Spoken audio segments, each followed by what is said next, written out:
Right, this is going to be another episode of Hot Take Point Made with Maui and Kassad here.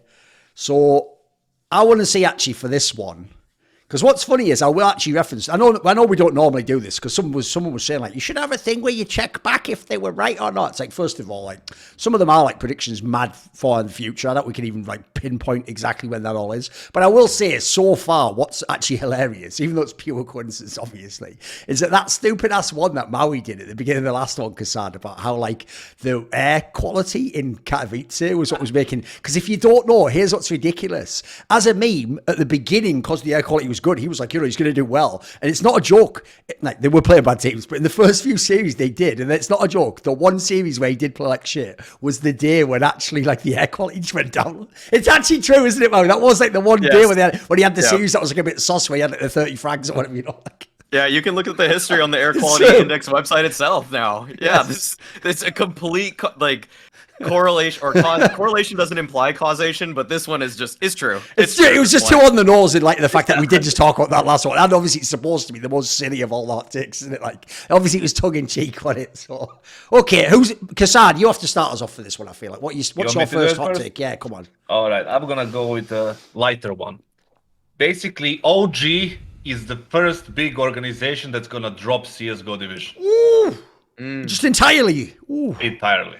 Now, this is not something me like talking about, like, because I know something. It's right. Just, it's pure speculation. Yeah, speculation. Yes. Right. People said they go nuts. But the thing is, like, give us a reason. I see that happening because over 4 years right now they have managed to accomplish pretty much anything in terms of results. They were not bad. They were not like EG level, but they are not contender for the titles for since the beginning, since they got like, who was it, Isa, Alexi, NBK, Mantu, and Valde was the fifth one, right? Yeah. And they played a couple of finals, and that's it. Overall, changed the whole lineup, changed the whole dynamic of the team. A lot of money has been spilled into that project ever since it started, and they do have the partnership with Blast. But I don't think that means too much when you have the big picture. They are not partners with TSL. And just overall, I think like the initial thought for them was to build a Dota like mirror kind of lineup, right? They even had a similar parts when it comes to Counter-Strike, but nothing really happened. And we know that the OG Dota team is legendary by this point. Like, they won all these majors and all these titles and international, and No-Tail was like the big man over there. And it's like, right now, I feel, the CS:GO division hasn't really done anything meaningful. And what's like wrong with them is like, you cannot really place them anywhere. I cannot go and say like, listen, they suck, they this, they that. When in fact, they're not that bad, but they're not, the level they should be. And 4.5 years has passed since they started. So I honestly think if there is going to be like a drop off in terms of big orgs leaving CS:GO that are basically not partners with TSL, OG would be the first one, and they're going to be the first one.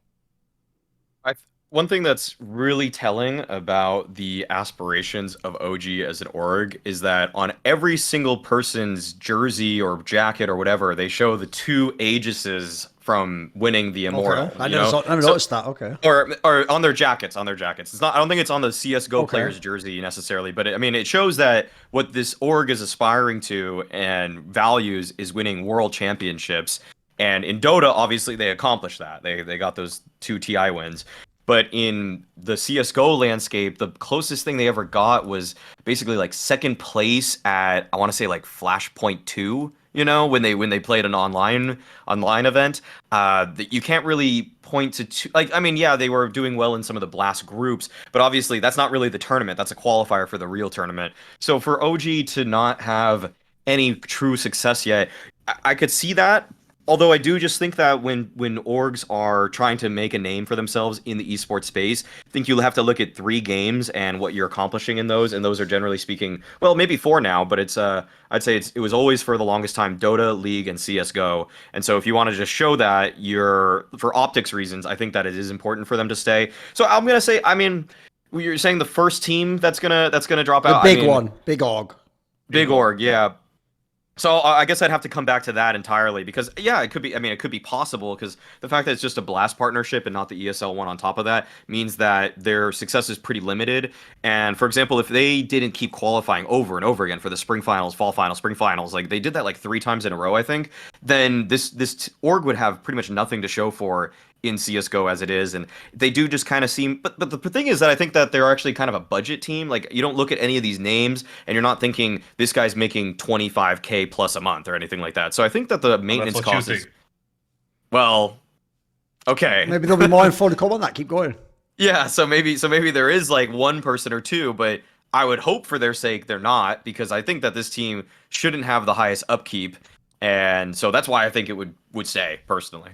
On the latter point you said there, I actually would veer towards what kassad's implying. Like, put it this way, in the first OG lineup, the worst one, I actually heard that the top paid people were on that end of the equation. Now that would be whoever got the best deal. Maybe that was an Alexi B, or maybe who was like the person who was in the most demand, maybe or Valde or someone. Now the bottom end, I will say, was supposedly like more like 10K. So it was more like in that team, they were more like in the middle range of the top 10 to 20 teams, and it was more like it sounded like they just paid specific maybe figures or free agents that set them out, and then they got, I would imagine, people like Mantu and Itza were on fuck all or whatever, that would just be the obvious way to break down. So that, with that said, in knowing what I know in that sense, I'm actually quite underwhelmed by the OG org, because spoiler, like that is enough money if you go and look at Ents, Big, Heroic, to get way more out of a fucking roster. They have way less money, mate. And then they've even got more limited sets of players they can sign. So I'm mega underwhelmed by OG the org. I was from day one. Because what underwhelms me is this.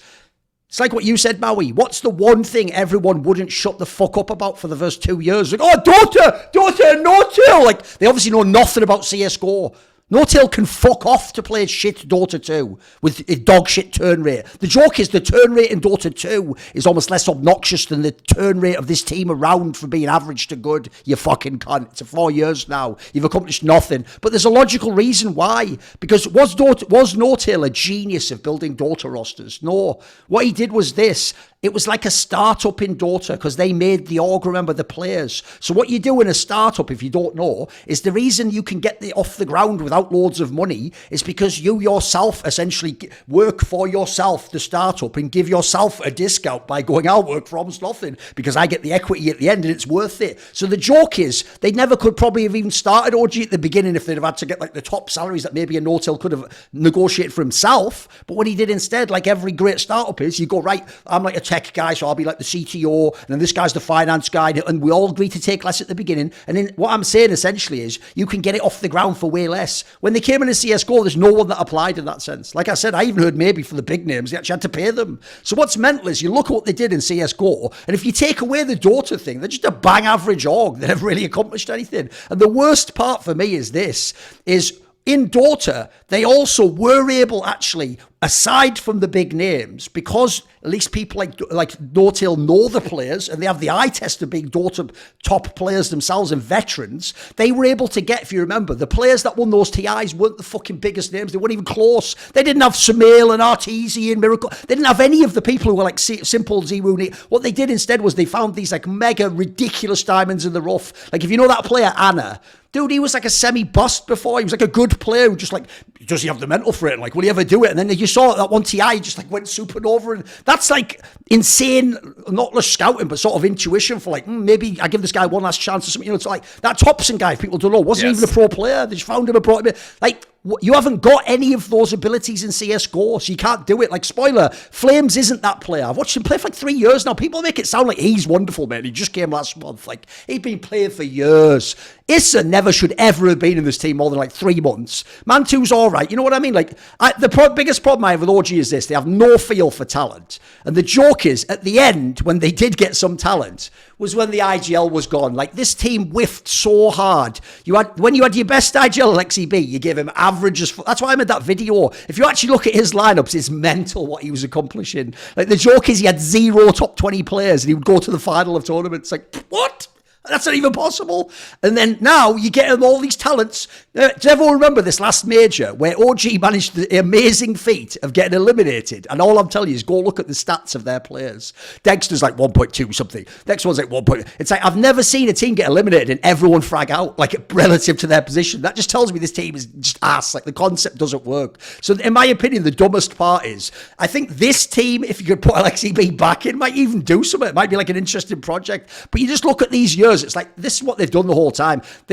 Whichever side they decide to go cheap on is what just fucks the team. So I don't really know what the point is. Because I do think in CSGO, unless to tie it back in very quickly, unless you're just doing it cynically, a bit like teams do in games like League, where you got the franchise league, well, what you think is like esports now isn't popping and I don't have like the most VC. So what I do is I just keep my foot in the door. I just try and stay in the leagues. And you min-max essentially, which as far as I know, they're not doing in terms of money, but as in we just stick around. Like we don't leave now because what if in 5 years it's worth 10 times more? Unless you're using that logic, I don't know why they would stay. Like I can't see them ever accomplishing success because in my opinion, CSGO is a bit like the American sports in the sense that you either have to have amazing like people with an eye for talent so they can pick up someone cheap who becomes a star. That's probably the hardest thing in the game to do. That's the equivalent of drafting someone and they're actually being the next best player. It's really hard to do. The other thing everyone else does is you make up for the fact you don't have a genius by just paying for talent. You just go, oh, you're a really top star, like Kevin Durant.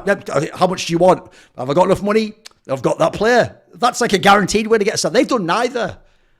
Like, as far as I can tell, the one last thing I'll say is this. I actually think, here's a hotter take.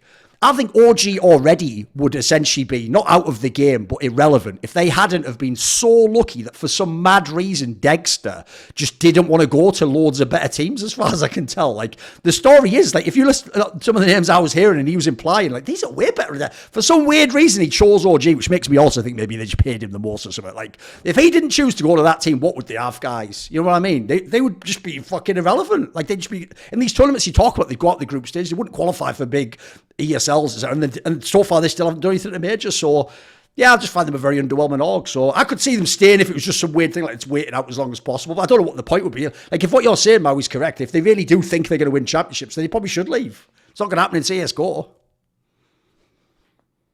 I don't even know. Do you know? Does anyone even know anyone who's a fan of OG? You know what I mean? As far as I can tell, the joke is people are just fans of the Dota team and they're sort of like, hey, I like the... You know what I mean? It always feels like that. Or they're always like, hey, it's Seb's there. It's like, I thought you were a fan of the CSGO team. You know what I mean? Like... And I'll just throw this in there. You do notice, by the way, I don't know if you know this, but at the very beginning of that team, because one of the first tournaments was that first Blast group they played, where they were able to beat EG, who was a top team at the time, right? Oh, don't worry. Seb and all them were on the ground, man. They were behind them. No Tail was tweeting. I know it's in all the years since, like, fucking, radio silent. Yeah, because no one, you don't want to associate yourself. It's like Michael Jordan doesn't actually go, like, fucking every game, like, yes, my team, motherfuckers. The Bobcats, baby. We're in the... No, you just stay in that box that, you know what? Put the shades on. This game ain't going well. Like, they don't even turn up anymore. I don't even know if they can. That's the other thing. We never hear about them. Like, aside from if Rugged did an interview, does the org ever comment on CSGO? Like, I feel like they forget they have a team or something. Yeah, it's kind of hard to... Like, the best thing about their team is Vladislava. There you go. Just a friend of mine. True. Whatever. That's true. Yeah. She's pretty cool. Yeah. She's great. There you go. You know, we can all agree. The one thing we can all agree is good in OG. Vladislava. There you go. With them, it's just like also hard to really grab onto any sort of narrative that propels you to root for that team because the only reason you would root for them is because you were a fan of the Dota team and you just want to stay like consistent amongst different games that you follow. So I think Launders was kind of a fan. Like that was kind of his shtick on Blast predictions for a while in the beginning of OG, but I think he was mostly doing that because of Alexi, not because of OG itself. Oh yeah, he did have that angle where that was one of the people he'd picked, right? Yeah. Yeah, so he was just a fan of Alexi more than, and I don't know if he's still big on him like that. I don't think he is. Yeah. Okay. I'll go though. Well, okay. So this might stab you a little bit, Kassad. So let's go at it a little bit. Okay. So I think it's gonna be a Huxley, I'm guessing. No, come on. No. I think Mezii's a great player, but he should definitely stop being the in-game leader of Fnatic. This is like I don't love the way that Fnatic's T sides are being run anymore. I kind of at the beginning was okay with it because I was like, yeah, he's young and everything. But after watching them here at Katowice a little bit closer, I definitely think that mezii is a stronger player than even a handful of people on that team. But like, there's no way the calling on this team is getting the most out of some of these players anymore because it feels like their openers are just kind of like, I don't know. I'm not really seeing anything too consistent out of the way that they want to start rounds. I think the mid rounding, after hearing what I've heard about mezii, where it's like he gets a lot of info from Roy, and like Roy's doing a lot of the secondary calling from those positions where he's actually like in the fray. To me, sometimes it seems like Roy is just as big as a caller as mezii is. I'm sure mezii's starting the round with his call, but it seems like Roy's doing a lot, and that's still kind of what I've been hearing from them.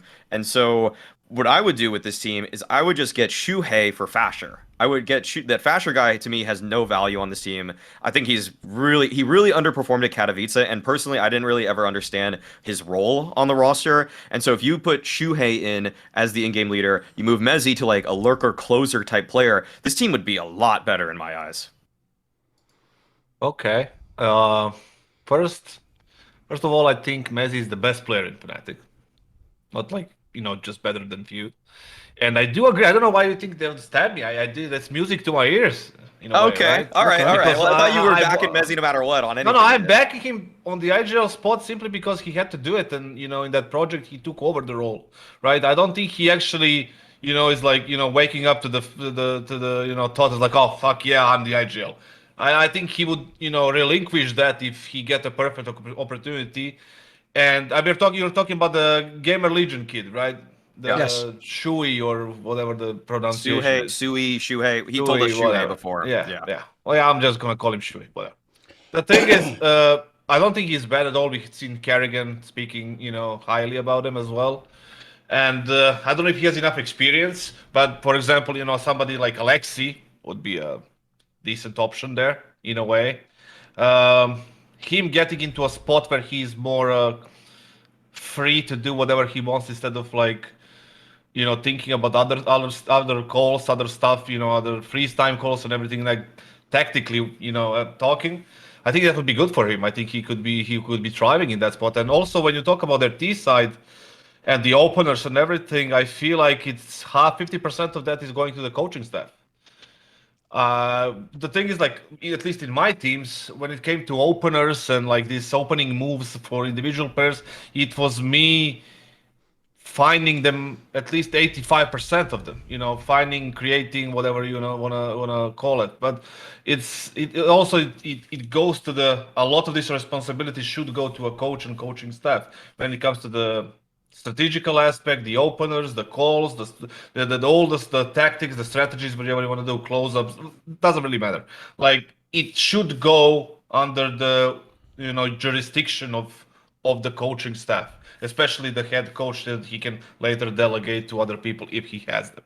But mezii, I mean, you can see that, I agree with Fasher point. I think that you can get a valuable IGL instead of him, and then you can unleash mezii to do, because we saw him on multiple occasions, including the major, that mezii can deliver a lot of frags, big numbers, impactful kills. He can shoot with a pistol. He can clutch the round. He can open up the round. He can do a lot of things, right? And he is young, and he has a lot of experience already. And I do agree with that, and that's what I would do. Definitely, I would probably get rid of Fasher, because he's 27 right now, and he's been playing for CS for a long time. He's 27. Oh, you're right. I think so. I think so. Yeah, that's a lot, right? That's a lot. That reminds me of the fact that, remember when G2 got. I'll bet. Here's the joke. I bet on paper he writes the 7, so it looks really like a 1. Like a really stylized one. That's the joke. But you remember when G2 got Jax, right? That's true. He was yeah. 26 or something like. That's true. It's the same thing. Jax is quite better, to be honest. Yeah. And, sharper in my opinion. But that's the same point. Like, what do you want to do with the team? You already had Krims, who is a veteran. You have the young IGL. You can build a team around mezii. He doesn't have to be the IGL, but you have Nikodos there, who is doing all right. I don't think he is doing bad. And he's Roy, okay. he's doing all right. I don't know what to think about Roy though. Like, there's some games that he does well on the CT sides. Like, we remember that Mirage against Vitality in Katowice, that him and Nikodos played sick, right? And then there are games where he is like super average, even below average. So I don't know how, and he's not young as well. He's 28? He's around the same age. He's 29. Yeah. So when you talk about the future of Fnatic as a franchise, as an org, Dude, that's wild. They've got a player that's 27, 28, and 29. Exactly. That's what I'm talking about. So how much do they have in them? Like a couple of years, a year? Like they're not gonna be the creators of a next era for Fnatic, are they? So getting Shui or Shue or whatever you call him, it might be a decent move, definitely. And you can get another player for Roy, but yeah, I do agree that he should be, if he can, he should go from that role into a rifler, a star rifler in the team. I agree with Kassad's point that I actually get the sense, especially if you look at the fact, like, I thought one of the weirdest moves last year was when towards the end, like in the autumn, Alex just came out and did that tweet. Like, yeah, I've sort of like just officially decided I'm not playing CSGO. Like, you haven't played CSGO for like almost all year, what? But here's why that's relevant to me. Because I think that genuinely means up until that point, there was a premise of maybe he can come back, and either maybe it was going to be in Fnatic, maybe they were sort of holding the space for him. Because remember, they had him benched and on contract, but they didn't sell him. Like, if you remember, we even speculated ages ago because maybe they would do like you could do the LXCB for Alex 1 for G2 if you wanted to trade to not make the buyouts. Like, by the way, people still haven't realised in CSGO that's a great angle to go. Neither person pays a buyout. If you both have a play you want to try, let's do it for free. Yeah, it's a great idea. More people should do it. So anyway, I also thought they could go for that. So the fact they didn't, I thought was sus. And then the fact that in the meantime, if you knew he wasn't coming back, you just get a real IGL. So the fact that mezii became IGL, I suspect, was like, just do it temporarily. And then, we sort of see where we are there. And then maybe it was working a bit. And then also Alex wasn't coming back. And they were like, let's just keep the experiment going. The problem I have with the whole move is, I definitely agree that I would take him off IGL. Like, here's the problem. Obviously, it depends who you can get. That's why you guys are naming people. If I can't get anyone, I can see why they did it. Like, he's doing a half-decent job for someone who doesn't seem to... Notice he doesn't do those interviews like the other ones do, where you sort of like soft sell the idea you shouldn't even be like, I'm not even supposed to be doing this, or maybe eventually we'll... Like Hampers used to. He doesn't do those. He commits to the job. It's just, yes, he's obviously not a world-class IGL, and more importantly, he's actually proven, just consistent with all these different lineups, to be so good individually, and on almost any other role he's in. It's like, why would you waste his talent, Like, yeah, as you're saying, the joke is, like, Roy's conditionally and stats-wise the best player, but it's him and mezii the clear two best in the team. So, like, why not free them up? Because, yeah, the problem they have with the Fnatic team goes like this. If your three best players, and they're not the IGL, really are nikados, Roy, and mezii, we can do something with that. Like, those are three very different players. They all can do their job. Like, I agree. The nikados guy's a bit overrated. He's all right. All I'll say is this: if your name's going to be like Nico Doors, like, you better be fucking amazing. Because nikados sounds like what they used to probably call the, like, dart gun they had to use on Nico when he was getting wilding out of control after some party night after FaZe. It's just fucking, like, think about it. But then the joke is, if he was really wilding, like after the Boston match, stop taking him down, sir, one, and then you'd have to like put three, and then finally, his eyes go up, and then he's out. So it's all good at that point in time. He's ascended. So that's whatever. That's exactly Nico does. The most entertaining thing to do was your name was me just riffing on some shit about Nico there. It's not even about you. The problem with him is he's just a bang average AWPer. I don't even mind him. He's just average. And I always say this, at tier 1, average AWPer, like, it'll do the job, but not if you want to win. If you want to win, it's really hard. You've got to have those really good players. So I would also, that's the other player I would potentially gamble on, is like maybe you gamble on another young AWPer, see if they're better, Because the problem with that team in general is like Crims can stay, but not if everyone's 28. You know what I mean? Like, he can stay and be like a support element. He's a veteran player. But yeah, I agree. The problem they have in their team is you could forgive a lot of it if they were all 21 and it was like the Maus example. I'm not a fan of Maus, people know. But you give them another year because they're all just new to the game. Like, maybe one of them gets 10% better. That makes you good enough. That's not going to happen in this lineup, is it? Like, we sort of know the actual level of everyone. And the problem at the moment is it's just all right. Like, they can do an upset. They could maybe make like a quarterfinal, but they'd never go further than that. They'd never win a tournament. Like, I don't even think think they would. And yeah, the Roy one also is a bit whack because I do actually think it's amazing for his age and what else happened in his career, how he plays. But he's not a star player. Like, he's not going to be someone like he goes head to head with the big dogs. So you're not really doing it on either end. You haven't got the best IGL. You haven't got the best star. You've just got some decent players. Like, the sad thing about their team is it's one of those ones where I think you actually have to look at the org name instead of the players. Because if you look at the players, you'll be like, actually, they sort of overperform. If you look at the org name, this is like what I do with Evil Genius. It's like, unacceptable. You're Fnatic. Bro, you're Fnatic or Evil Genius. You're supposed to actually have a top 5 team in the world if you're in this game for real. If you're doing it for real. If you're not intentionally, like, doing a budget roster and all the rest.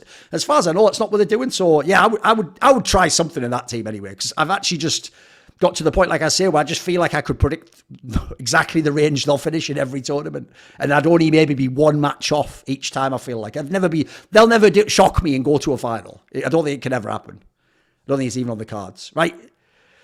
Let me see. What shall I pick as man? Because I've got quite a few actually. I've been collecting a few together for you. Here's a good one for you. I'll start out with one that's actually more in sort of Maui's territory. Not really. Like, I don't think he thinks this, but people, North Americans. Here's the line. This will hurt a lot of you, but it's just true if you think about it.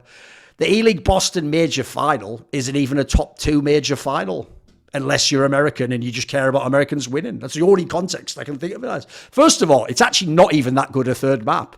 FaZe is up like 13-8 or something, then 15-11, and then in overtime, they just shit the bed completely, and then the other team wins. And by the way, you notice how everyone goes, remember that Stewie round? That round's amazing. Why does no one ever mention any of the rounds in overtime? Because they're nothing, mate. There's stuff like FaZe sits behind a smoke, waits indecisively at the top of mid, turns around, and then like Tarek shoots you in the back or something through a smoke, pushes through a smoke, There's no iconic play in the overtime of them winning. Right? Every championship in history, the iconic plays towards the end, it's some last game-winning play, steal, block. There's nothing in this final. Then, people forget these first 2 maps. Map 1, Cloud9 has in the bag, and then they just shit the bed completely, because I think Stewie had like a bad game, and they just lose 16-14 on Mirage. Overpass, the joke is, it's actually shit from FaZe. They're just terrible on that one completely. And bizarrely, they just shit the bed. It's actually not even that good a final, guys. It's a very exciting final, especially if you thought the context, well, FaZe is easily going to win now on the third map. And then, crucially, Cloud9 was never supposed to ever be able to beat them. That context makes it exciting. It's actually not that good a game. Meanwhile, here's a little bit of lesson for you kids out there. E-League Atlanta finals, unbelievable, mate. That's even the other E-League one. That was the one where the number 1 and number 2 teams in the world, Astralis and Virtus.pro, met in the final. So we all knew this is the 2 teams you want. And historically, if you don't know, the Virtus.pro core used to be one of the teams that used to torture the Astralis core and always beat them in the big matches. And then they were beating them like that. By the way, even though everyone forgets the first map of that's a banger as well. It was the nuke rework. It was like a really close game towards the end. Then the overpass one. VP almost won the series till Xyp9x did that mental 1v3 with 1 health. Third map, they have the game won. I don't know if anyone's ever lost a CT-sided train like that with like full control against Tech 9s or whatever. So like that is one, like across the board, that's like best teams, incredible levels of play, swings of play. It's like massive. That's like a heavyweight. That's like fucking Rumble in the Jungle or something. That's like heavyweight boxer just taking the biggest punch ever from the other guy, but getting up and hitting one back. And I'll give you another one. How about Katowice 2015? Nip against Fnatic. All the rounds, all the maps, 2 of the great like rivalries, the two best Swedish teams probably of all time. Then you have like the angle that like they're top 3. I know at the time, like I actually had like Cloud9 ranked like 4th, but that was one of those ones where it was weak below top 2 or 3 basically. So the problem I have basically is you can go across the board. There's actually more. The problem I think is this: if you're a modern day fan, a lot of the finals after the Boston one weren't that good because it was Astralis just easily beating people. So I can see why to everyone it stands out. And if you're an American fan, I get it.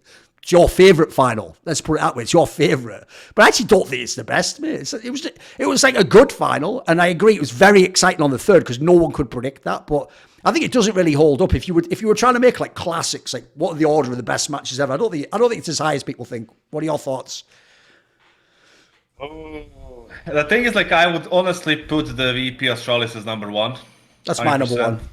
I think it's no contest in terms of like the major finals whatsoever because of the whole game and the fact like they're having back on Train and T-side and the crazy calls from Glaive to fucking do different shit. It's like it was an amazing final, right? But I would put like number 2 the Boston one, simply because I believe like if you compare it to like 2015 Fnatic NIP and it's like, for me, the quality of CS is much lower in 2015 than in 2018 and further down the road. So I think like that puts me like the quality of the CS and the things like they did in the game during it's not like, it wasn't outside of the third map. It wasn't like super, maybe the first map was like super, close one too, but the quality of the CS that was going on those finals, it's like something that reminded me, for example, if you watch the Katowice between FaZe and G2 on Nuke, the first map, you know, when they G2 won 16-14, like a few days ago. So it's right, this one. Right, okay. Yeah, this one. Yeah, the headshots, the moves, the the individual like decision making and all this stuff made it exciting. On top of the fact that it was Cloud9 from 0-2 getting to the final phase, the super team, and all these things that you already spoke about. But definitely, I would put it as a number 2 for sure, because I can't think of anything else, simply because Astralis won like what, 4 of them. Well, 3 of them after the 2019 and Berlin and Katowice, and there was another one that I can't remember. But all the other, Stockholm, all the other finals were well average, simply because Oh, you meant the one they won Face It as well. Sorry, it was the other. Yeah. I mean, if you look at the last finals between Heroic and Outsiders, that was a bit whack. It was. I mean, you and me did it together, and I don't think it was very exciting. No. I think it was just the first map was good, and then it just fell apart after that. From what I remember, everything other, like from 2016 and the backwards, like the quality of CS is much worse, and I can't really put those finals into any kind of top 3 category right there. So it has to be VPS Charles, and then the Boston one, and then what would I put as? In that case, brilliant, because you know what you've just done there, kassad. By the way, just quickly, Maui, do you generally agree with the premise that the level of CS was worse back then? Would you agree? Yeah. Right, well, in that case, I've checkmated you, because I'll just wait 2 years, and then that takes entirely accurate, because we'll be a few years on, and logically this final will have degraded, and then it inevitably can't be top 2. So Unless the Paris one is going to be great, or the one after. No, that's my point. My joke is, if it's just that my finals are too far in the history, well, then I'll just wait 2 years until the Cloud9 one's 6 years back, and then logically, by your own logic, it'll be shit. So don't worry about it. So the good thing about this take is I'm either totally on point now, or I inevitably will be right in the future. So you guys did it with history. I'll say that I think the only. I think that basically for it to be a great grand final, the first criteria that needs to be hit has to be that it's 3 maps. I don't think anything. I think 2 maps of really good CS will never live up to the building up of you getting to a 3rd map. So I think that eliminates a lot of major grand finals off the bat. Because you just need that sort of tension. And even if they're incredibly high quality on 2 maps, it's still just like it's not quite the same, That's why Game 7s always get the most viewership in every BO7 or whatever. Or, sure. So I think that when I look back just now at a lot of the grand finals that could compete, I think there's like four, I guess. So there's the Boston, there's Atlanta, there's Katowice 2015 between Fnatic and NiP, and then there's DreamHack 2014 Winter between LDLC and NIP. Cologne 2014 maybe with NiP and Fnatic. That was 3 maps. There was also NiP Fnatic, but like a lot of I'm just looking at the score lines, and a few of them are kind of lopsided. So I don't really. What's good about the LDLC NIP one is that it went to overtime, so that adds a lot in terms of the tension in the moment, and I think that also overtime really matters here. But I think 16-14 is also very like passable. That's why Atlanta definitely could be in the top 3. I think right now, just kind of what I remember on these. Because I haven't seen this NIP LDLC one. I did not watch that live. The problem that one had basically was this. Yeah. It's that even though it was overtime, that was the first version of Overpass. And if you know how that one worked, you know how like how once you attack like the fucking A site, you're on the site. That's how you used to just play the map. You used to just sit there. And so unfortunately, it's like watching like some sort of mad retake simulator type scenario, like just someone attacking that site, just sat behind boxes. So it just wasn't the same Overpass basically. So that wasn't as good. By the way, as an aside, that's also why I personally think like this Cloud9 one wasn't as good, because Cloud9 just sits on CT side shooting Ts that are just indecisively coming into the sites. Like that's not great. Like here's the thing, if Cloud9 had been on T side, they just picked the FaZe apart, I'd just give it up to them. Like, yeah, brilliant. You beat the better team. A lot of people can win rounds on CT if the other team does nothing, Oh, so that's like when everyone plays against the current version of Cloud9. That's what you get. No, the joke is it is sort of, yeah. That's why, by the way, that's why if you notice, even when Cloud9 wins games, no one's that impressed by the current version, are they? They just ran in your crosshair, you have really good aimers. But the point is, if you play the best T-side team, that ain't going to happen, is it? Or it's going to be hard at least. Well, I think, okay, just to bring it back to your point, I think if you want to go, wait, you said, if it's not top, it's definitely in the top 3, like 100%. You can have it 3rd if you want, yeah.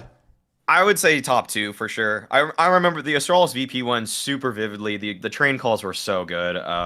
So I'd say the level that was reached at that one in terms of tactics was so high that I almost, if I'm trying to be a CS purist, I actually might, if I look back, choose that one over the Cloud9 phase one. But I'm still gonna stay with Cloud9 phase. I mean, I remember that one more vividly, and in the moment, everything that biases my life definitely drove me to believe that was the pinnacle of Counter-Strike and that moment. So, the rose-tinted glasses are on because I actually really haven't looked back at that grand finals other than the last maybe that comeback, the 15-9 or whatever, or what was it, 15-11 comeback. Yeah. That's where I rewatched this one, and I thought, yeah, it was still pretty epic to look back at those kind of rounds, even though you are kind of right. I don't really remember the OT ones that honestly. No one does. I remember one where Stewie messed up.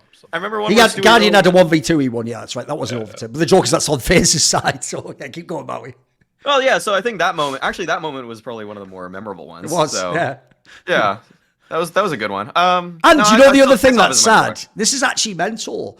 Dude, I'm not joking. I was around the whole time in CS. I remember all the coverage of that event. I remember fans talking years later. I swear to you, people at the time, I reckon it's at least a year later. No one ever commented on the Stewie round that he only had the bullets left to get exactly the kills.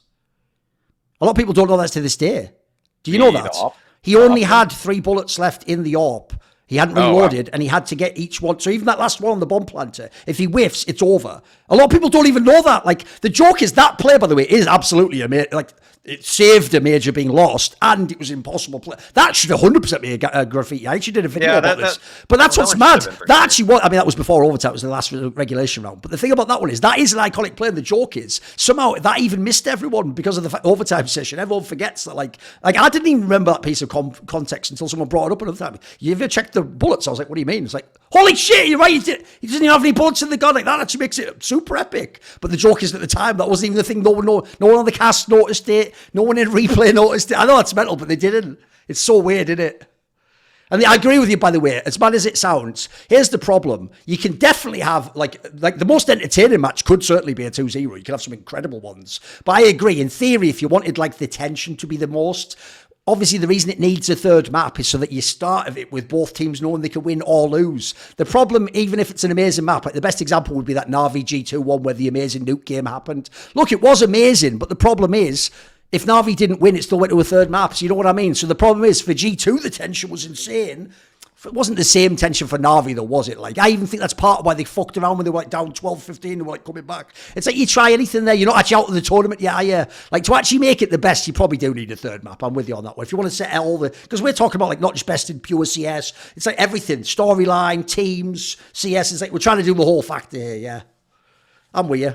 Here's the thing. It is also a hot take show. You're all attacking me like, nah, I'll push it back. It's like, it's a hot take show. I can't be like, well, you know what? Hot take. Simple's pretty good. Any?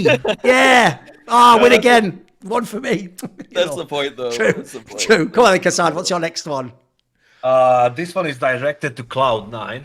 Directed to. I like the way. Not your, the team. Oh, right, there you go. Okay. It sounds like it sounded like you're just using one hot take per show to just take down one org you don't like. It's like you just got a list on the wall behind you.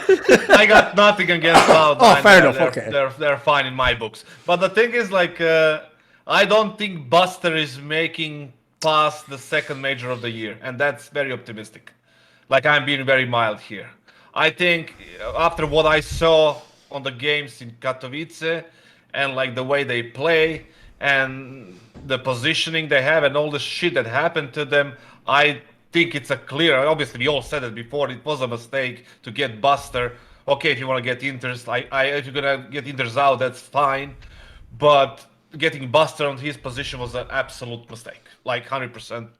I'm, 100% sure with that one, because we have seen him playing spot for spot in some positions. Now you were with me when we watched the Mirage game where he's like playing B and then like there's so many awkward situations for him. It looks ridiculous. I don't think, and also the game, the style of Cloud9 and the Fanny's interview after the games, it's like all the calling, it's all backwards when it comes to this team. I don't know if it's Nafani's fault. I know Maui is like always, going against him. but I don't think it's entirely his fault. I think it's fault of at least part of it of Groove. I think he's not like switching up his game. I think they're very predictable. They're very one-dimensional, stale, and getting Buster was like trying to put a band-aid to a problem, and ended up like making it worse. Just infecting the whole wound, and God knows what's gonna happen. And until they remove the whole So you problem. got to amputate. Okay, I see where the analogy's going, yeah. right? Yes. Then And if we don't, and here's the thing: if you don't watch out now, you're going to lose the whole bottom half. The Farney and Yes, boss. exactly. You have to cut off at the legs at this point. Exactly, the whole thing. Yeah, just kill it. The thing is, like, just they have to make that switch, and I don't think Buster is gonna be sitting in that team for a while, for a very long time. I think his days are very limited if they continue to play the way they play right now. Not in terms of results, because they're gonna come based on the calls and the style and the shit they're doing right now, which is completely, out of meta, out of everything. And they have two best players, one of the two top 5 players in the world, which is absolutely ridiculous, not managing to get anything. But that's a whole other subject. Anyway, Buster not making it past the second major of the year, which is like October or something. And that's me being generous. By the way, just before you start, Maui, I will just say for comedic purposes, for Europeans, you might not know this, maybe you will from rap music, but the word buster actually is slang in American, and there's all the different meanings on Urban Dictionary. So one is a person that acts like a coward or shows weakness or not worthy of respect. This one's even better. This is actually what it says: ghetto usage, one who destroys the moment. And it goes, usually ending an enjoyable event, causing negative results. I've always said, by the way, 'cause it's actually a real thing if people don't know, like the occult world of like names are like very important. They have like symbology. It's like, so you've always got to be really careful what you name yourself. So like, fucking hell, mate. Go on, Maui, what's your take on this topic? Well, I mean, I think I started the whole Nafany hate train, and I'm still on it. We're still chugging along pretty Full strong. steam ahead, yeah. Sure. And I think that people are somehow latching themselves on, even though I've already left the station years ago, or like a year ago, basically at this point. But with Buster, yeah, I think that one guy I got to shout out is that C9 Win guy. He did a video on Buster, and he kind of gave his thoughts. He went through all the demos at Katowice of how Buster played, and he did like a really nice breakdown of like he was being nice. Because he's not going to be mean to the team because he is a Cloud9 fan, but he showed all the mistakes. And I watched that one last night because he published it, and it was like, it's just numerous ones where he's messing up nades, where he's having a nade out when he should have his gun out. He's not ready to trade. His positioning is off. There are so many errors that he highlighted, and they barely even played at this event. They had they played IHC twice, and they played Navi, and in like 5 maps of play, over a dozen mistakes, round losing mistakes too. So I do think that Buster I never thought Buster was going to change this team, but now I know that he hurts the team, and so I like you giving this time frame, kassad, for when he's going to be out of this lineup, because I think that they might scapegoat him again, but honestly, this time's not even a scapegoat like Inter's was. This one is more like, yeah, he actually is bad. And I just hope this doesn't extend like Nafany's life on the team anymore, because this is something that happens too, where you bring in a player who is not the answer or the fix, and he's actually making you worse, and then you think, it's just because we made the wrong move there, and then it's going to prolong this whole process of getting rid of Nafany. And that's just, to me, like, again, you're just keeping Cloud9 in this holding period of basically Shiro and Axile playing the world's best Counter-Strike, and then a style of CS that is never going to actually use their abilities to the fullest. Yeah, the thing with this ticket, first of all, I'll just address, since you brought him up, that C9 Win guy. You're probably going to think, what the hell, Thorin? You even did that like amazing interview where you revealed all your thoughts about Cloud. Yeah, I just did that to be magnanimous. I will just say this. That guy did once try to criticize me on Twitter on the basis that I was too harsh. Are you ready? About that fucking NA lineup with like Sonic and Motum, etc. And he was one of the people, don't worry, homie. All the opinions go on the board and they all count forever. There's no fucking games off. All my opinions, I stand behind them all, right? He was one of those people, for real, who after like 1 year was still like, give them time. So that's your Cloud9, homie. Your Cloud9 is JT, Motum, fucking Sonic. By the way, half these players aren't even in CS anymore. Fucking Floppy and Orsi. So there you go. That's your players. That's who you're riding with. Oh, you like all these mega fucking sick players now from Russia, don't you? Yeah, it's weird all that way.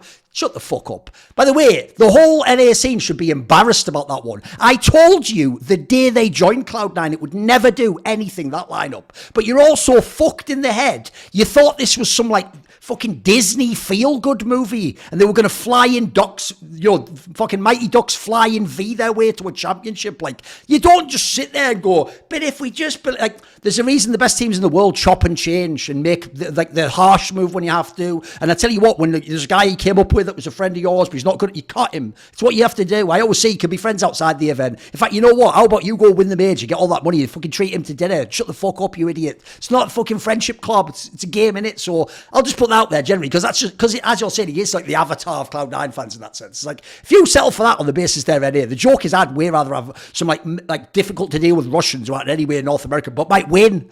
I'll tell you what, there'll be a load of Cloud9 fans if this team ever wins a major. They'll all be fucking born again Russians in that regard. Like, it'll be ridiculous. So the other problem with this team, you nailed it at the end there, Maui, is the reason why I actually feel like it's not even just about Buster, it's not just about Hobbit, it's not just about Nafani. It feels inevitable this team in the next few years is either going to go to the absolute top and win a whole bunch of trophies, or they are going to have like a revolving door of cuts in the team. And the reason why is what you said at the end, because two of the players cannot be blamed. Fucking syrsoN and Axar are legitimately two of the top 5 or 6 players in the world. That wasn't a fluke when they put them in that ranking, it was right. They just are. And when you have two and there's no overlap in style, they're totally different weapons, and they're the two types of star you really would want. Like, look, I know everyone wants the aggressive AWPer. Give me the fucking god defensive AWPer and then an amazing aggressive rifler. That's like, if you're making a team, kassad, on paper with androids, you start with those two, and then you put a good IGL in, mate, you can almost not go wrong at this point. So that's why, unfortunately, everyone else in the team, you've got a fucking ticking clock, you've got the sword of Damocles hanging over you. So I actually thought a really good one, you might have seen this on Twitter, that Gomez said, the old Renegades guy, I thought he had a banger suggestion, which was, just like with Crimson Fnatic, if you can keep super vets, you genuinely want to reposition them if they can still play it, because they can contribute so much extra, they don't choke in the matches. So his idea was, maybe you just get someone like Hobbit and try and transition him into either Buster's role. That'd be an interesting angle, right? You keep, essentially that means you could bring in a fucking another star player, you could bring in another rifler, right? You could bring in a Patsy or someone like that, maybe someone like that comes across, or someone from Falls or something. I actually think that's an interesting pivot, but I do think eventually, to Maui's point, you can keep changing all you want. Eventually, some of these roads have to lead to Nafani. Like, I would just spin it the other way, because I've started doing this. The way I save time in arguments now is, I just ask someone really early on, right, what's your falsifiable position? Like, what scenario happens that makes you wrong? And if they can't answer the question, they're not arguing in good faith. What they're doing is just going, oh, this reason's why you're wrong. It's like, okay, well, then what would happen that would make you be proven wrong? So what I would say in this scenario is, what can get Nafani cut from the team? Because as far as I can tell, the only reason he wouldn't be cut at some point in the future is people think he's the one doing what syrsoN and Axar do. And the problem with that is, I think actually, again, this is really bad. There's a lot of star players I do often think like, nah, you never know how it'll go though if you take the IGL out. When I watch these two guys play, I don't think it has any connection to how the calling's done. In fact, the joke is, I actually think sometimes the calling like limits them, it just holds them in position. You know what I mean? Like, I actually think they're not a team that seems to just turn, like syrsoN definitely doesn't get turned loose. He's part of the system, and so I don't know. I don't hate on Nafani. If the team succeeded, I'd go, you must be doing something. But like, if it doesn't succeed, I have to logically think you're not doing something, right? So I'm kind of a bit out on the team in general. And I do think, unfortunately, I'm really sick of these performances where they go out super early and then I go, look, like, the star's still fragged out.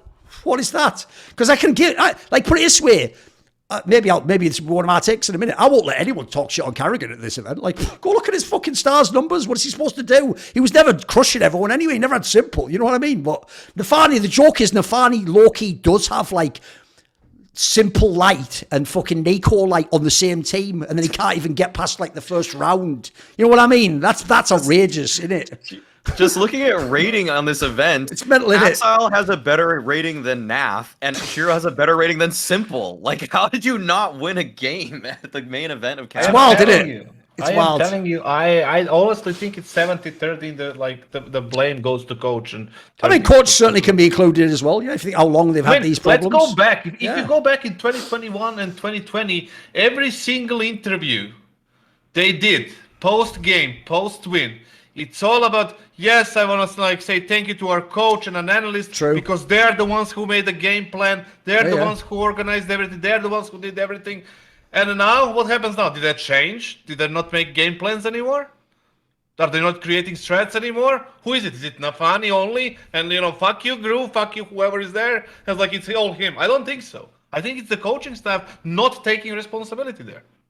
Here's the only downside, because I do think Groove in general has done an amazing job in his career, especially when he was with Gambit with all those teams. But the problem is this. The joke would be, if you look historically what he's done, I'd say just make him the general manager. But the joke is, if he's the one who just chose to bring Buster in, you know what I mean? Then it doesn't, like, yeah. Exactly. It's like, I don't know about that one. So I mean, no, he's allowed to make one mistake. You can make a mistake. If sure. he brought in Shiro and Exile and all That's these true. players That's together, true. like he's allowed that mistake. But Yeah, not true. anymore. Like Yes. that's the one you are allowed.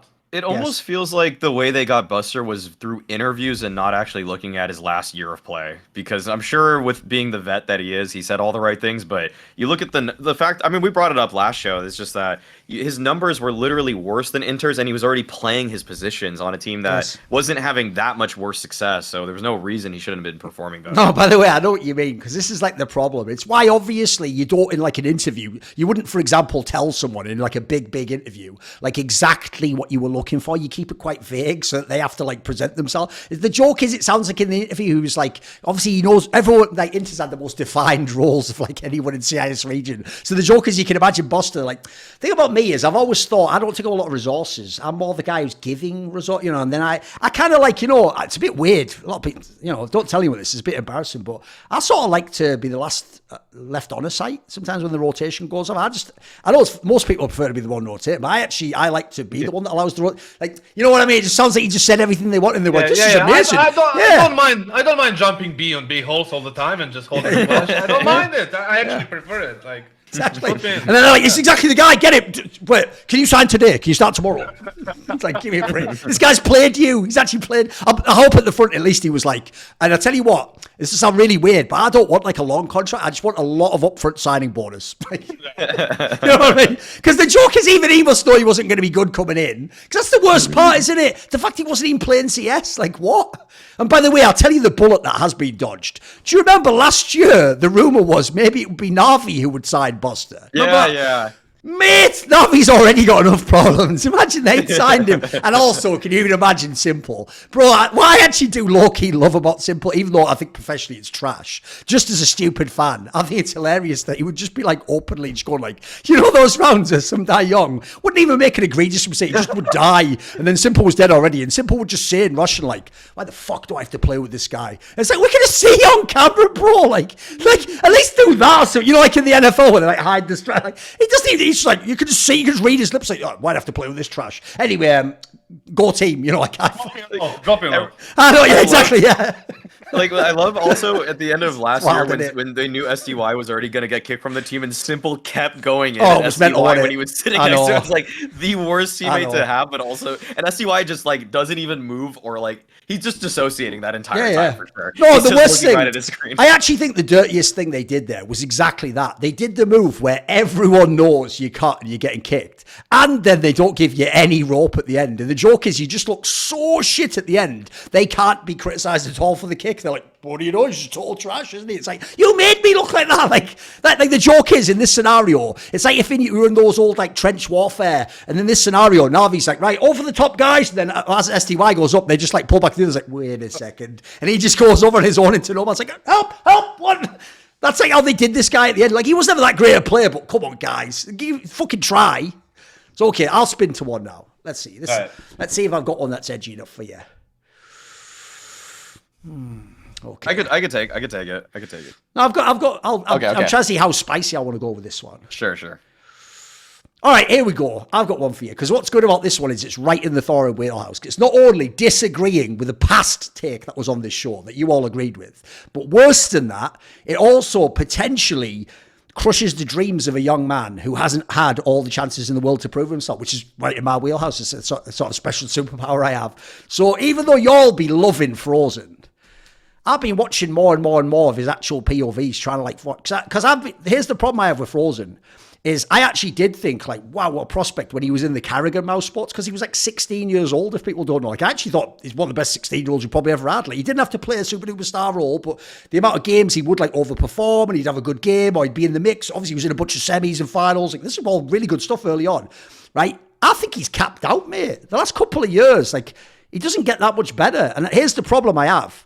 Don't you all love stats? Because the stats don't check out at all.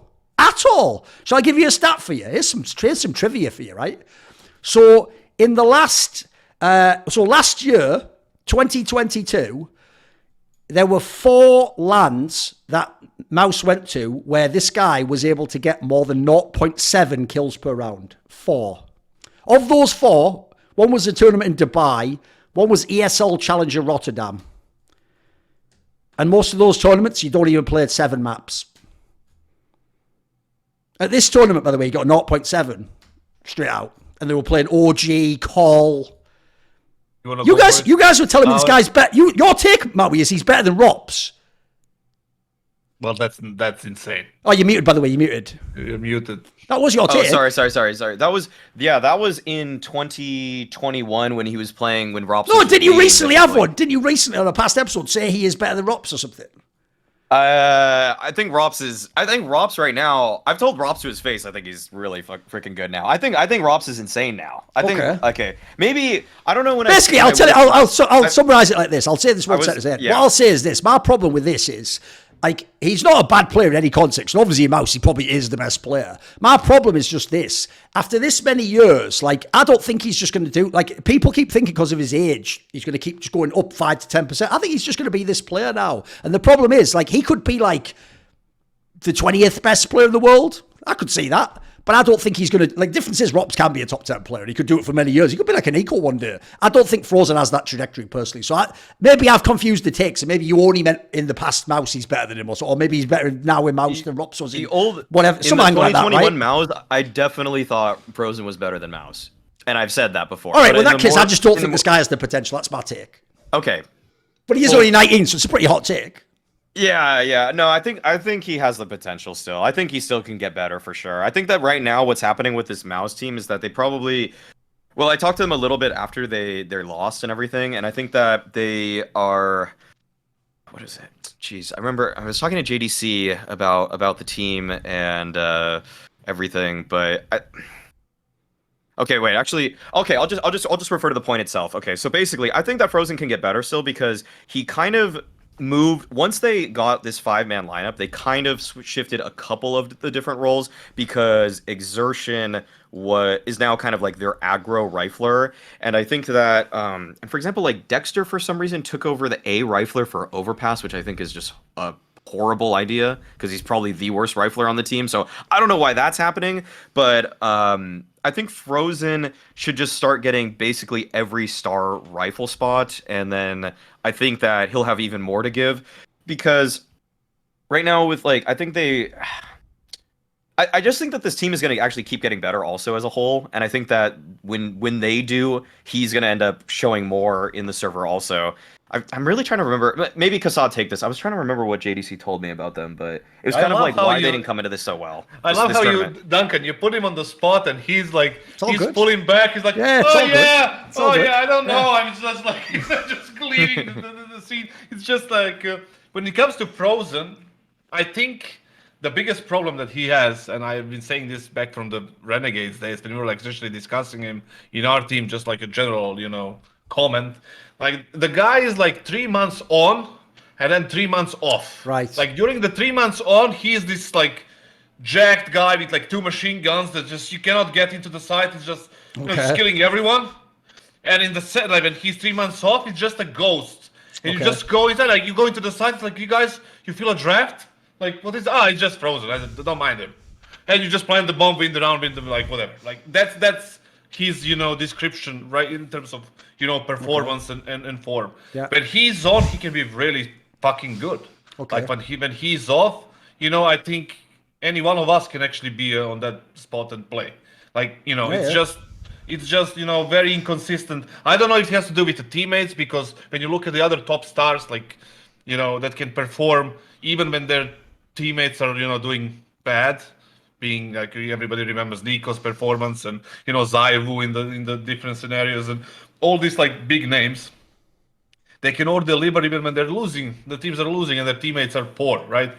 And frozen is like kind of blending with the team, and on top of that, he's inconsistent on himself. Sorry. So, in order for him to actually be a relevant, subject in the team in the future and get better, he needs to like be more consistent as a player, right? It doesn't really matter if you have Robs or you don't have Robs. If it's Carrigan or Voxic or whoever is there, like you still have to be consistent yourself to actually, be relevant. So their event was terrible. Like I don't know, they earned credit last year with the major and all these things in the Pro League quarterfinals and the major semis, and the credit is earned absolutely. Yep. But like with this one, they kind of cracked it a little bit. So they're gonna start losing it like. And in the space of 3 months, if they don't replicate any of the big events, like I'm gonna think that it's a bust, not buster, but bust. Okay. Yeah. There you go.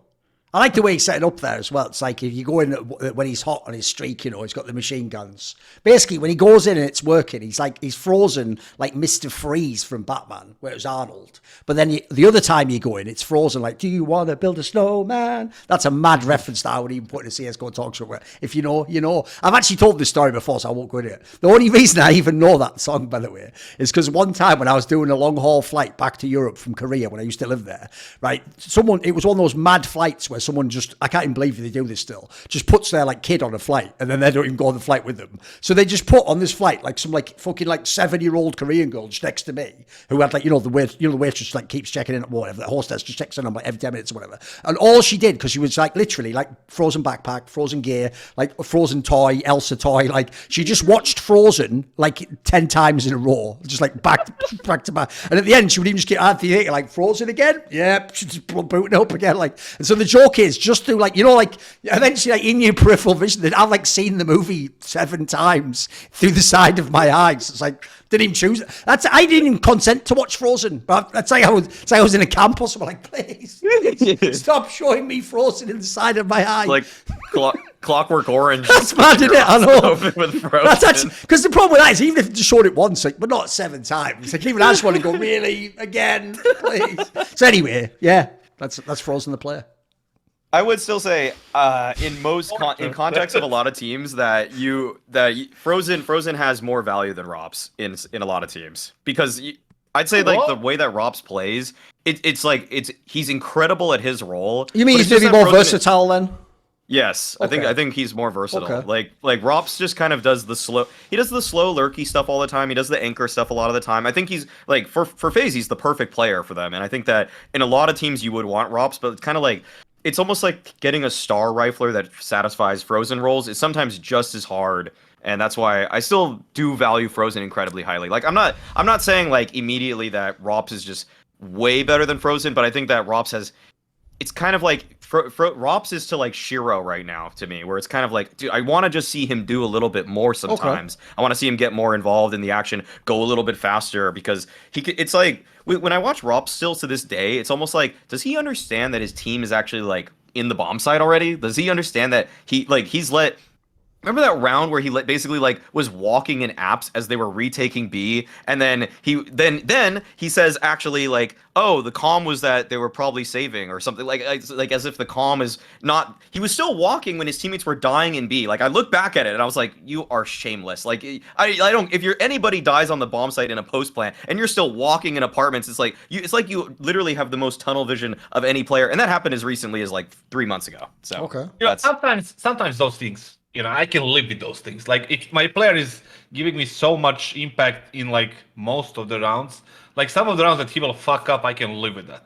Like, as long as it's not, like, the other way around. He fucks up 7 out of 10, and 3 he plays well. Then that's a problem. If he plays 8 perfect and 2 bad, I'll take it. It's like, you have to take those. I don't know, even if you repeat something million times, like, you're gonna fuck it up. Doesn't really matter. Like, it's like chewing food and biting your own tongue. You do it like for the last 30 years and still sometimes it happens, right? Sure. You cut your tongue off. It's just like sometimes that happens. But it's I can live with that. But as long as it's not too much, that's it.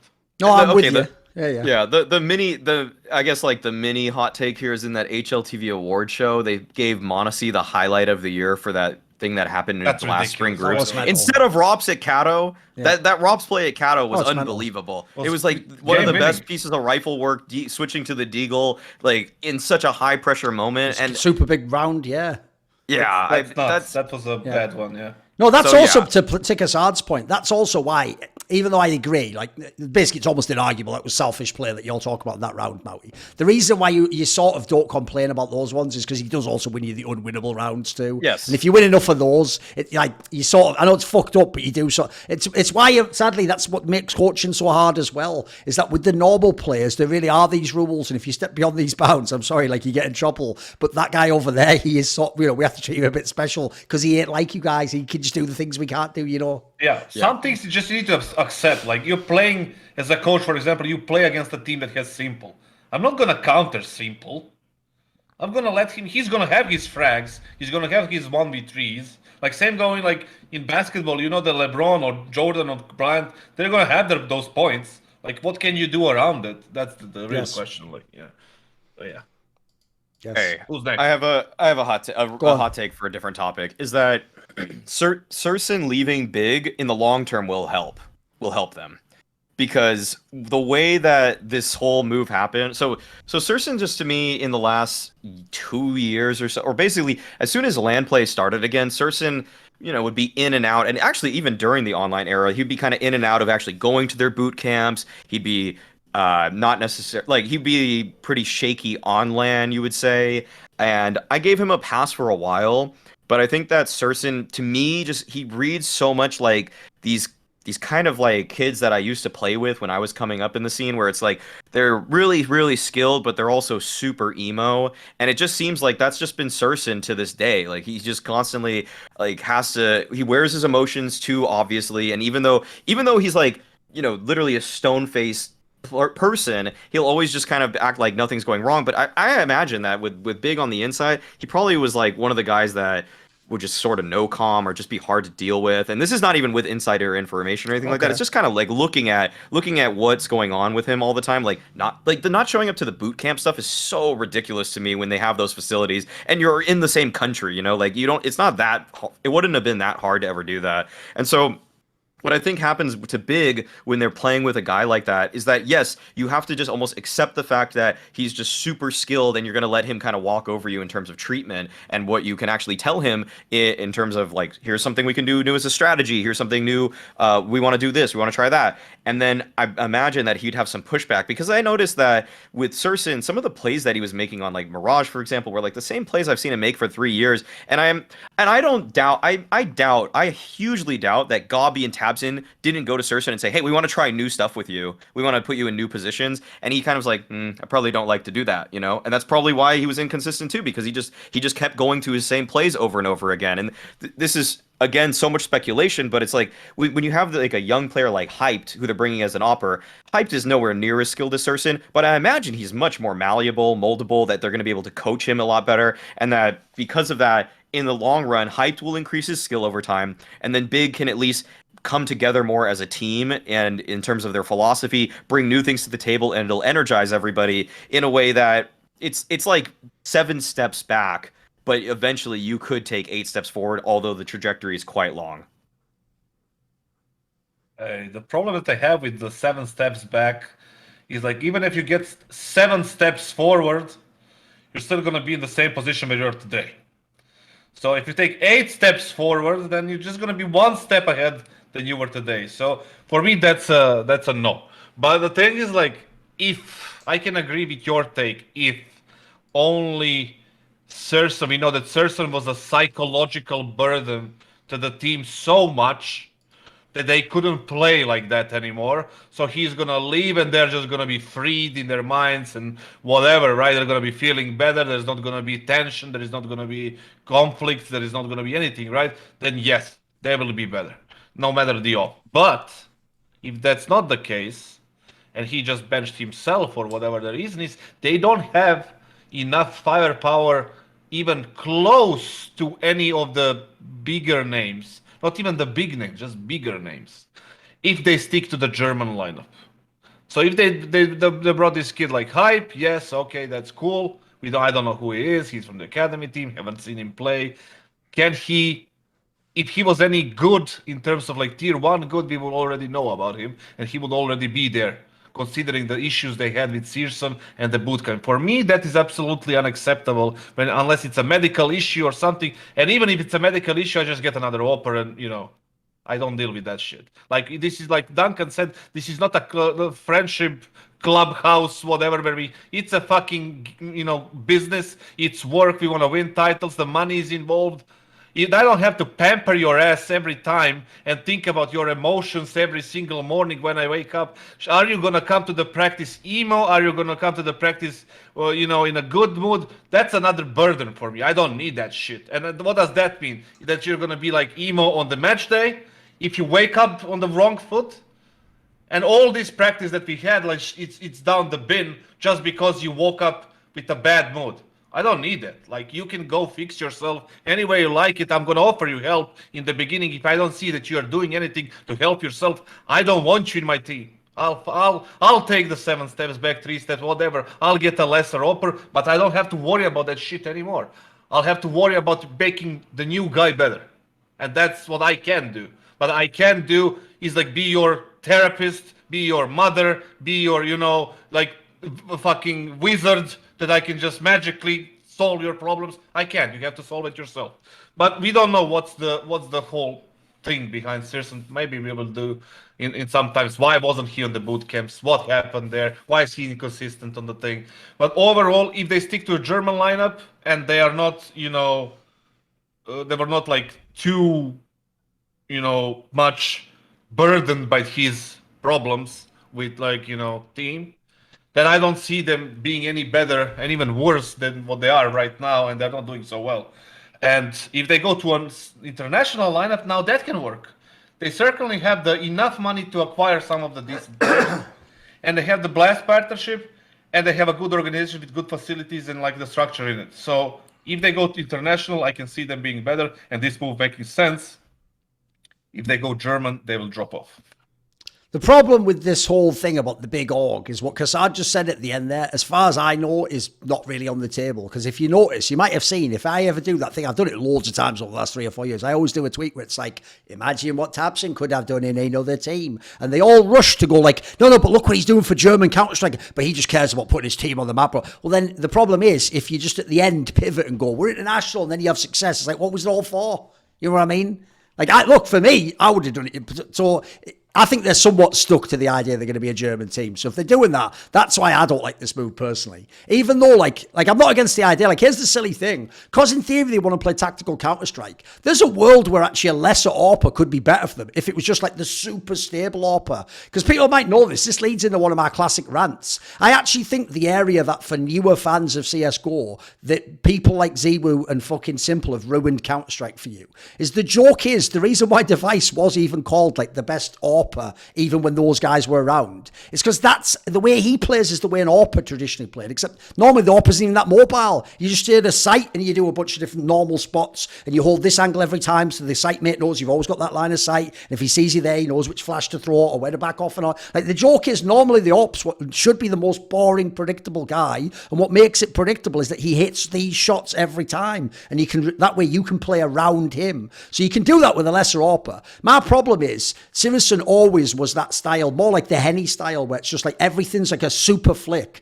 And the problem with that type of AWPer is the reason they'll always be fool's gold is because the highlights look too good. When you take out all the misses, it's a bit like certain, like I'll tell you, the joke is, you might know this, Maui, in the modern day, the reason why certain like old school players from the 2000s get mad overrated, like Allen Iverson, for example, is because in the highlights, they don't show all the misses. You don't see the 20 shots he missed to make the awesome 14 shots. You know what I mean? So you just see the 14, you're like, holy shit, this guy was mad underrated. It's like, no, not if you know the context, like what he did in the team. Like, he was a chucker. He just was. So it's the same thing with people like syrsoN. The problem is, if you watch the games they go off, they're the best player in the team. They're fucking amazing. The problem is they have games where they do fuck all, and that is the reason they don't go forwards. But the reason I do think if you're big, the joke is beggars can't be choosers. Because go look at the last 2 majors. He's the whole reason they were even at the major. What he did is, when he goes to tier 2, like the RMR, he just smurfs. He just shits all over everyone, and you're like, finally. But then you go to the major and it never happens. It's always like right back to like a bang average rating, bunch of like bad games. A map whale just have 5 kills. By the way, he's getting a bunch of AWPs in these games. They're forcing AWPs in his hands, of course. So my problem in general is I do think they're an example of a team where I just don't know who's coming through the door that's good enough. Because even if that guy was stable, now the pressure's on all the riflers. And the one thing they don't have, unfortunately, is like a cadre of superstar riflers, right? So at the moment, he's really the only like super talent they have beyond Tabson himself, who's getting up there. So I think the thing with Big is I think they're in a really tough spot. Sadly, I think they've chosen it themselves. Like, it's why I wouldn't do that whole go down with the ship if it has to be German. Because like the angle I don't think they thought about is, are they really cool living with if in 5 years this is the highest they ever get and they never go further, they never really do make an impact on a major or never do get close to a big trophy? Because if they are, fine, but like to me that's not professional Counter-Strike. You're doing something weird there. It's almost like you have some other weird angle that you're trying to, it's like a movie, you're trying to make a cool storyline come true or something, you know, which look, if you do, it'll be the greatest storyline for potentially possible for you, but I feel like it's so implausible at this point in time, you know. And they've tried a lot of talents, let's be real. They've had a lot of people come through the door. I also feel like it's a little bit, like you said, that angle where, like, why, if I'm Tabson and I signed a 5-year deal, you know, with Big recently, and to keep the German team, and then you bench yourself and leave the team, and why the fuck did I sign my deal? Like, I can go anywhere. Like, you know, it's not really, you know, very, I don't know. It's a strange thing. I don't know what they're going to do, but it's definitely in a not good spot. I honestly see some sort of like, you know, this when they come back after a month, it's like, oh yeah, I have thought this through, and and then they're gonna miss the Paris major because of it or some shit. Like it's honestly a possibility, but yeah, it's a tough spot. Because, by the way, that is the one area that guy did have his biggest weakness in. It's like the flaw of his game was just terrible. It could just go so far down. It was nuts. Which I've always said that's the part that I don't get. Like, to me, Rifler, you can be streaky. I assume you're not like the fucking lurker or something. If you're like the primary AWPer, we've got to have a base level of consistency, surely. Like the obvious example is, I'll give you the next guy, because funny enough, he's also in a formerly German team. Torji's the next one. Torji's the next syrsoN. Get ready. Because the same shit, the highlights look banging, don't they? But then when it's that like third map where you just need like a consistent overpass CT side, and I just want like 12 AWP, he's going to get you 8, and then you're going to lose the game. You know what I mean? I think I think people underestimate it. If you notice, it's why I always bang on the AWPers who are like average. Not bad. It's not that any of them are bad. But the reason I bang on the AWPer that's average is I do think it's the biggest cap in tier 1. I think the difference between the true like top 5 AWPers and like, put it this way, even people like Jame are levels above syrsoN because of the consistency, in my opinion. Even though I've no doubt syrsoN could hit shots Jame could never hit in his entire life. But the point is, that's not what CS is. It's like, in that way, it's a bit like basketball. It's not about hitting the hardest shot ever. Like, the joke is, you don't have to. If you play great team CS, you hit all the easy shots, aren't you? Yeah, exactly. I mean, you mentioned Device. Device was the best for a reason. Like, besides the fact that he was hitting all the shots that he was supposed to hit, the guy was really good when it comes to rotations. The utility was like unbelievably good. Individual utility, not like let's throw 2 nades over the wall. It's like his smoke timings, molly timings, flash timings are always like useful, and that's gonna put you in a good spot to get a shot or 2 more than those 8 that you were mentioning, like for Torsi, because Torsi is not even close when it comes to like rotations and utility to any of the top tier offers. Surely he can hit a good shot, he's sharp and everything, but it's not all about that. Obviously, against tier 1 teams. Yes. Right, I've got one last hot take, guys, and we can end the show on this one. So we'll see if you like this one or not. I think it's a good one, though. But the problem is, though, I actually do get the sense it's not going to be the craziest hot take ever, I don't think. Because I think, actually, a lot of people probably are sort of edging this way. But no one's formalised it yet. I think some people still hold out naive hope. One of the reasons why the second outsiders won the major, I was like, brilliant storyline. Of course, they'll never win anything else again. Is because I actually genuinely think, especially after watching them now, this is why Jame isn't like one of the greatest IGLs of all time, or the coaching staff isn't the greatest. Every version of their team, it doesn't matter the players. Remember, at this point, it's only bloody Jame and Kickert left from the Vanguard team. Dude, do you remember this? From a Vanguard to Virtus Pro to now Outsiders, this team always has such a pathetically shallow map pool. It's fucking ridiculous.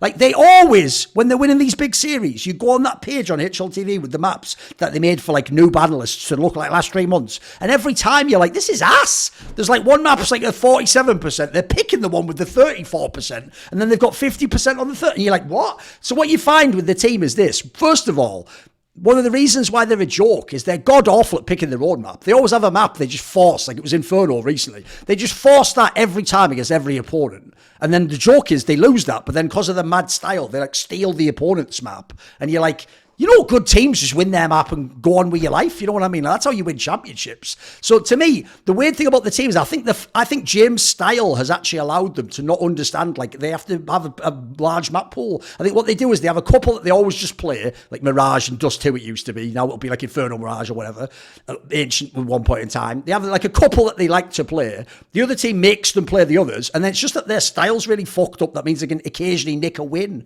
And so like I do think, essentially I think their map pool caps them permanently. Like I don't think you can ever be a contender if you have that, because like I say, at this point it can't just be like, well, they're just not a good enough team, which is a fair excuse for not having a good map pool. They've had every variation. It's always the same story, if you notice. Yeah, the thing is, like, I absolutely agree 100%. The fact that like their weakness is the map pool, right? It's one of their biggest weaknesses and has been for a while. They make it up with two things. They make it up with a ridiculous style, like somebody that nobody can play like that, and very few people can play against that. And the other thing is the individual raw skill on these players. Sure. Like, it's nuts. I was watching their game live behind them, you know, in many situations in Katowice. This new kid, Chiron, like, he's super sharp. Like, he's really, really sharp. We know that Fame, he also a new kid, like they came in the beginning of the second season last year. Incredibly skilled, like super sharp again. Then you have Fleet, you don't need to talk about him all that much. He's also really good. The James is individually good too. And then you have Kickert, who is, you know, can pop off, but he doesn't really need to. So those two things are really putting them in a position to even be in these playoffs. Their choice of maps is just ridiculous. Like, you know, they against Complexity, they played the Nubis, and they picked Overpass, which they looked terrible during the whole event. And they lost to Fnatic on it. They nearly lost to who it was, NIP, I think. And they beat who did they beat? Can't remember. Maybe Vitality. And never mind. They played poorly. Maybe OG. OG, yeah. OG with the coach, yeah. And it was close. It was 16-11. Yep. OG had their shots, and it wasn't looking good, right? So they picked it against Complexity, who won on their T side. Complexity won that map on their T side by JT getting the openings and, you know, Halzer playing well and whatnot. So overall, their process of picking maps and, you know, working on those maps, like you said, they don't have a signature map anymore whatsoever. Like if you choose like a major champion team, current major champions, they should be best on some map. Yeah, you think so, on yeah. a map. Yeah. Like specialists at least for a map. They don't have it. Although, in their defense, map pool is pretty ridiculous right now. Even like their Vertigo used to be all right. Now it's absolute shit. They lost, 14 months of Fnatic on their CT side. And it's just terrible. Mirage is average. So that's their disadvantage coming into the playoffs and the further part of the season. If I'm Dustin or James or whoever, this is what I'm working on first, because these kids they have right now. Oh, they have a mega set of talents, don't they? They are really Yes. freaking good. How they are. Yes. Like you cannot deny that. Yeah. They have obviously some basic individual mistakes. They do, like some of the understandings of the basics in the CS:GO is not yet there, but that's understandable because they're so young. If they work on that should be fine. But map pool, definitely garbage. By the way, the point you make there as well is what I should have said is like explanation of why I think the picks are especially trash. Because dude, they're the only team I've ever seen at tier 1 who doesn't change the pick based on the opponent. You know what I mean? Like I've seen them do this. I've seen them just go and pick, like when they picked Inferno before, Overpass now, and either it's like you're picking it into the best team in the world on that map, which is like, all right, or the worst one is like you're saying, the Overpass picks. If you go and look, the joke of the Overpass picks is they unironically picked them against teams where like they're lesser teams, but like that's their best map. Over and over again. Like, if you don't know, teams like NIP, but they live on Fnatic. They live on Overpass. That's where they get their steals over like a phase or something. These motherfuckers are picking into them. Like, remember, if you are the tier 1 team, people like Astralis did this beautifully anytime they had to. You just you pick the one map that for them's in the middle, but it's like your third best map. You just go into that. Outsiders will never do that, which makes me think, by the way, they have just a different vision of what, like, I get, like, the joke is James and IGL, I think, really just think he controls the game no matter what. Like, I don't think he thinks the opponent matters. He thinks he's just playing blind chess against someone. Come on, Maui, what's your take here? think I mean, they got lucky at Rio. They never even had to play Vertigo that whole time. So that's, Okay.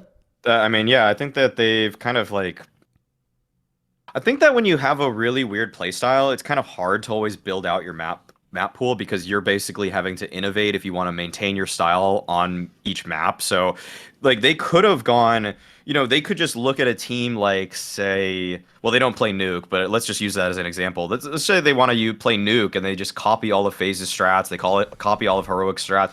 They could do that, but then they also lose what makes them themselves, and it kind of makes it so that the calling is like inconsistent, and then James probably doesn't feel like himself because he's not playing the style that he's so used to playing.